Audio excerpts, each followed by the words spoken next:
Olá pessoal, tudo bem? Primeiramente, muita saúde, muita paz a todos. Meu nome é Eduardo Corpa Jorge, eu sou engenheiro mecânico e professor de engenharia. E eu queria compartilhar com vocês uma série de vídeos a respeito da simulação termoenergética para edificações residenciais, comerciais. Algo diretamente ligado para vocês, arquitetos, engenheiros civis, construtores, incorporadoras, enfim, todo o pessoal que lida na construção civil.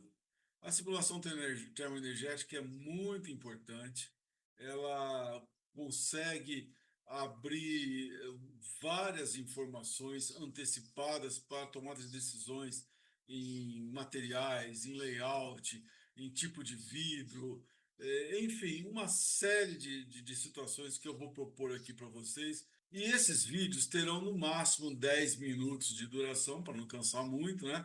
E eu espero que vocês aproveitem, que vocês respondam, que a gente consiga aí promover um bom debate, que nós precisamos muito, o Brasil precisa muito dessa economia energética. Esta é a minha empresa, Etiqueta Edificações, uma empresa voltada para a simulação termoenergética. Esse é o website. E se vocês tiverem dúvida, pode mandar no WhatsApp aí que está embaixo ou no meu e-mail. A gente pode promover um debate aí, várias dúvidas. Seria muito legal a participação de vocês. Fiquem à vontade. Vamos lá. Então, primeiro, eu queria explicar rapidamente a lógica disso tudo, como que funciona. Uma simulação normalmente começa, claro, com um desenho, com um pré-projeto idealizado. Normalmente esse projeto está hoje em BIM, né, em linguagem BIM, mas ali no Autodesk, em AutoCAD, pode estar em Revit também, que é muito interessante. Essa linguagem que para vocês é um espaço físico, paredes, pisos, janelas, portas, teto, para nós, eu tenho que converter esse desenho em fazer que um software que aceita este desenho para uma zona térmica, que é o que interessa aqui para mim. Então, o software que faz é quase que um plugin, ele que converte esses desenhos, que muitas vezes eu uso além desses softwares AutoCAD, da Autodesk, né? Eu gosto muito de usar o SketchUp. Então, eu pego um desenho do SketchUp, converto ele através desse software Open Studio.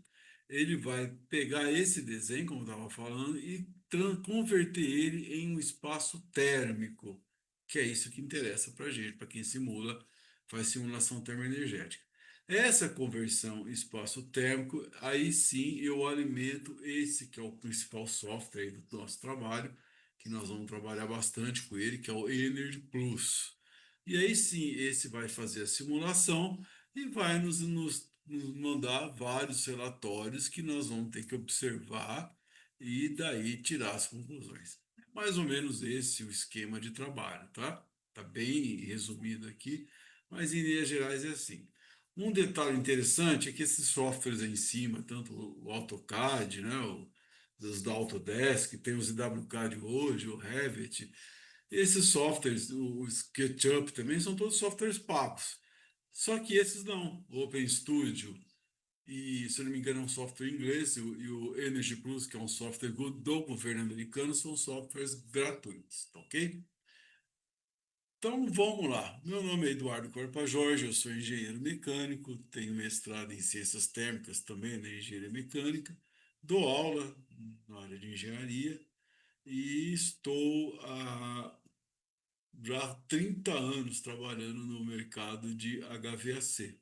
Para quem não está estranhando essa sigla, a HVAC podia ter escrito como AVAC em português, que é aquecimento, ventilação e ar-condicionado. HVAC em inglês, Heating, Ventilation, Air Conditioning, e em português AVAC. Tá? Nessas áreas aí da indústria, saúde, comércio, residencial, trabalho há 30 anos, tanto como instalador e como projetista. E como programador aí há 5 anos que eu trabalho como programador de simulação energética. Então, é essa aí a minha experiência que eu quero compartilhar com vocês. O objetivo primeiro falando o objetivo do meu trabalho, ele é passar para vocês toda a importância, as decisões que eu posso tomar a partir de uma simulação energética. A motivação está aí, o consumo energético no Brasil. Notem que o consumo residencial é de 27,5%, o consumo comercial quase 17% e 7,4% é público, né? Que são prédios públicos, iluminação de ruas, etc. Esses são os consumos que a gente pode considerar aí de edificação. No resto, tem consumo ali de uma parte muito grande que é industrial. O software Energy Blues também tem templates e tem meios de trabalhar com simulação industrial também. Mas isso é outro assunto, mas é possível fazer sim. Nós vamos ficar aqui na parte de simulação energética para edificações. Eu peguei esse dado de 2024, que já está um pouquinho, um pouco já que está pronto, e antes disso, eu estava trabalhando com os dados de 2019. Por quê? Porque entre isso tudo, assim, entre esses atos aí, nós tivemos a Covid, o lockdown, o tal do home office, trabalho em casa. Então, mudou muito até a situação se estabilizar, demorou um pouco. Então, por isso que eu só peguei a partir de 2024 para a gente entender, né? Então, essas diferenças, por exemplo, entre consumo de energético residencial e comercial, ele aumentou um pouco a diferença. Note que está 11%. Era um pouco menor, mas depois desse Covid, muitas empresas resolveram continuar com o trabalho home office de alguns funcionários, e isso impactou, e a gente vê esse impacto aí como o consumo energético em residências ficou muito maior. Tá? É só uma observação em que é interessante porque quando a gente for ver a simulação energética, você tem normas de trabalho para simulação comercial como para residencial, um pouquinho diferente. Isso é tudo normatizado, não vamos falar daqui a pouco. Então aí a gente pode ver que tem 51,8% dessa pizza aí tá na nossa mão. Aí considerando mais ou menos 404,4 terawatts hora. Vamos fazer um cálculo, uma estimativa aí meio marota, vai. Eu posso chegar a 30% de redução no consumo de uma edificação. Então, se você reduzir 30% desses 51,8%, que é 404 terawatts hora, eu estaria aí em jogo, uma economia posta em jogo aí de 121,3 terawatt hora, que é o consumo energético de vários países, né? Então, realmente tem muito campo para trabalhar, tem muito o que se fazer aqui. A próxima motivação que eu queria falar para vocês é justamente esse gráfico aqui, que vocês enxergarem uma edificação em 50 anos, uma vida útil, né? Até você fazer uma reforma mais profunda, a gente enxerga 50 anos uma edificação. E note que interessante que a parte de idealização, a prospecção de um projeto, ela é só 0,2% do custo. 0,8% é o projeto, até se ficar no final, aí, o projeto executivo. E 14% que é a construção, desde da primeira laje, da fundação, até o último difusor de um ar-condicionado, tudo isso, da concepção até o edifício pronto, tem 15% da edificação, do custo da edificação. O resto, os outros 85%, 80% está aqui no custo operacional. É onde você vai ter consumo de energia, de água, de manutenção, iluminação, enfim, todos os custos da vida útil do edifício. Então, notem que é muita coisa, e nos outros 5% seria a reforma, né? Chegando perto dos 50 anos, são os retrofits, as reformas que eu tenho que ter. Então, notem que, não sei se vocês perceberam, mas esse 0,2% podem impactar muito nesses 80 de um custo de obra. Eles podem, por exemplo, você fazer uma edificação com uma orientação interessante no ponto de vista energético, às vezes lugares de mais movimento orientar para o norte, para ter menos sol à tarde, principalmente aqui no hemisfério sul, né? E aqui embaixo, a gente tem um gráfico mais ou menos correlacionado com esse, que ele diz as chances de interferência em uma obra onde a gente vê que, por exemplo, na parte da idealização, né, da prospecção da obra, a gente tem 100% de chance de interferir, que eu acabei de falar, né? Você tem, olha, aqui está um edifício que está virado para a face onde tem mais movimento, está virado para o oeste. Bom, será que não tem jeito da gente fazer ou uma platibanda, ou um brise, alguma coisa, ou então virar esse edifício, essa parte mais com uma população maior para norte, leste, onde vai ter o sol de manhã, não, nem tanto o sol de tarde para não esquentar muito, cores de parede, enfim, circulação, layout, tudo isso fica fácil na parte de concepção. Por quê? Não tem nada ainda, só tem desenho. A hora que a gente já está no projeto já definido, com definição de local, onde serão as estacas, as primeiras fundações, então aí já começa a ficar complicado. Já tem alguma definição, mas ainda assim eu tenho 80% de chance de mudar. E na outra, e quando eu estiver já com a obra em andamento, aqui nesses 15, eu já tenho 15% de condições de fazer alguma coisa, porque ele já está definido o material, já está definido a altura entre lajes, o pé direito, né?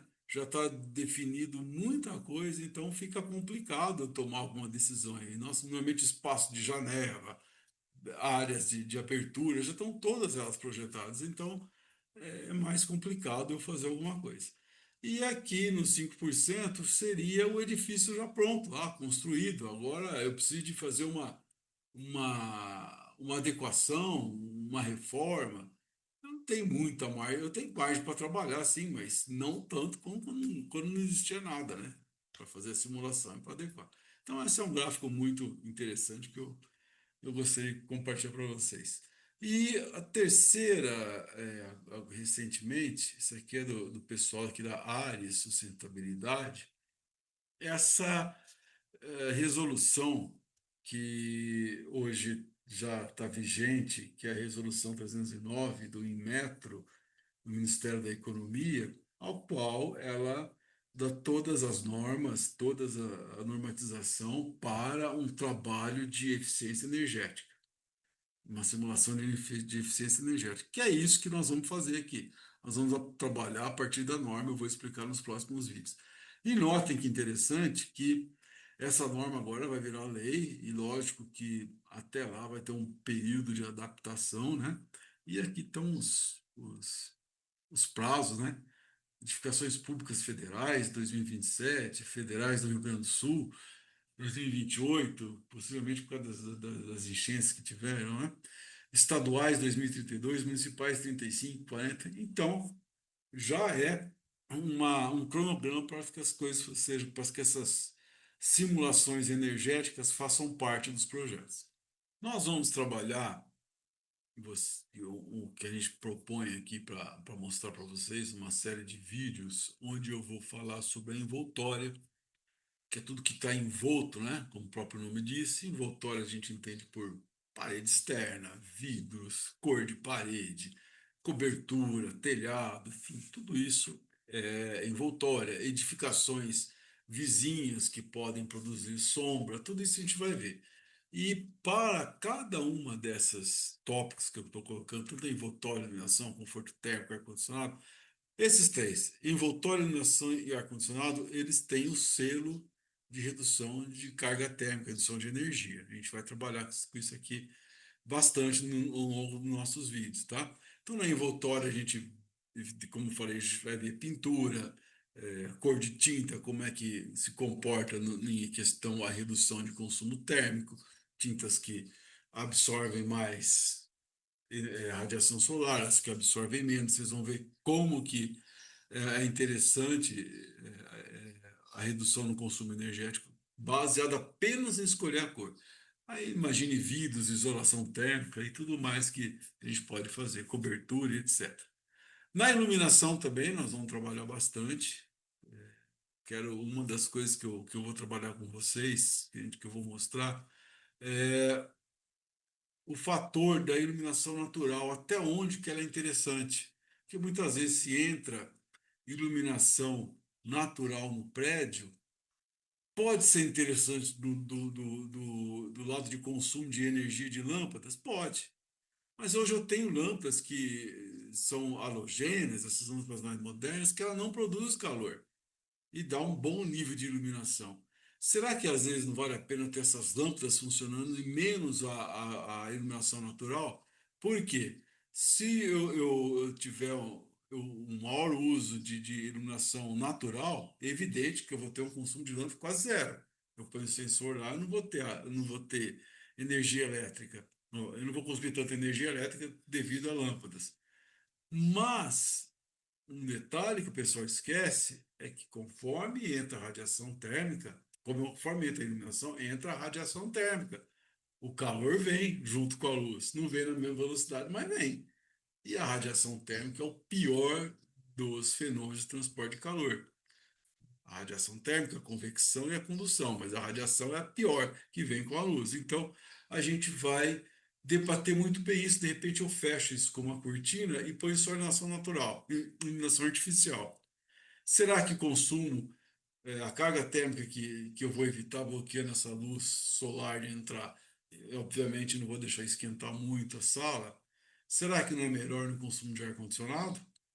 Será que se eu mandar vir uma iluminação natural e depois esquentar muito o ambiente, no final o que eu economizei de iluminação, será que compensa pelo que eu vou gastar a mais de energia elétrica devido ao ar-condicionado, porque a sala vai aquecer? Essa é uma jogada boa para a gente discutir. Nós vamos discutir isso muito bem. Conforto térmico, a gente vai fazer efeito da simulação da ventilação cruzada, que eu acho muito interessante, você ter aberturas nas partes superiores das edificações para promover uma ventilação. De repente, essa ventilação cruzada evita que o ar-condicionado seja ligado muito rápido, dependendo da região do país e da estação climática, né? Então, tudo isso a gente vai observar. O ar-condicionado, junto com o sistema híbrido, né, de ventilação ar-condicionado, e esse índice aqui, essa escala de medida Fanger, que é o voto médio previsto de pessoas satisfeitas e insatisfeitas. É muito interessante isso para analisar. A outra parte, já para a gente finalizar aqui, é o tipo de sistema de ar-condicionado. Eu vou analisar aqui um prédio de 5 andares. Será que é legal a gente encher esse prédio de splitzinhos inverter aí, que é o que só tem hoje, né? Esses individuais? Ou será que um sistema VRF, que eu vou explicar depois, para quem não conhece, vale a pena? Ou uma central de dutos tipo splitão modular? Ou então um sistema de água gelada, uma central de água gelada com chiller, torres de arrefecimento? Qual que é melhor? Não sei. Depende da simulação. A simulação energética vai nos responder. Essa é uma pergunta que vale muito. Tarifas de consumo mais adequadas, nós vamos ver também ao longo desse nosso trabalho aí, que tipo de consumo energético, de que tipo de tarifa vale a pena eu entrar, se é a grupo A, grupo B, isso aí é até fácil, mas eu vou simular a ouro sazonal, né, por demanda de ponta, fora de ponta, enfim, a gente vai fazer várias simulações. E a energia fotovoltaica, ou seja, uma pergunta que eu sempre fiz. Primeiro, se eu fizer um prédio de qualquer jeito, eu vou ter se eu quiser colocar ele aí, inserir ele no zero energy, né? Ou seja, eu produzir minha própria energia, eu vou ter que ter uma instalação de placas voltaicas grandes. E se eu fizer uma simulação energética e reduzir muito o consumo energético do edifício, evidentemente que eu vou precisar de menos placa voltaica. Então, eu digo que isso aí, o sistema de placa voltaica tem que ser o último a ser feito até esgotar totalmente a simulação energética. E feito a simulação energética, será que compensa eu colocar placa, eu investir em placas voltaicas ou num sistema físico de placa voltaica? Ou será que é mais interessante eu não investir esse dinheiro e comprar energia no mercado livre de energia? Isso é uma pergunta que eu não sei a resposta, nós vamos ver aqui, tá ok? Então, pessoal, é isso que eu queria passar para vocês. Obrigado quem conseguiu ficar até aqui. Eu acho que é bastante interessante, tem muito caminho para a gente trabalhar e muita economia. Eu vou compartilhar na sequência desses vídeos explicando um pouquinho sobre o software e sobre as normas de simulação energética e depois a gente começa já a fazer a nossa primeira simulação em envoltório. Ok? Até mais, pessoal. Obrigado.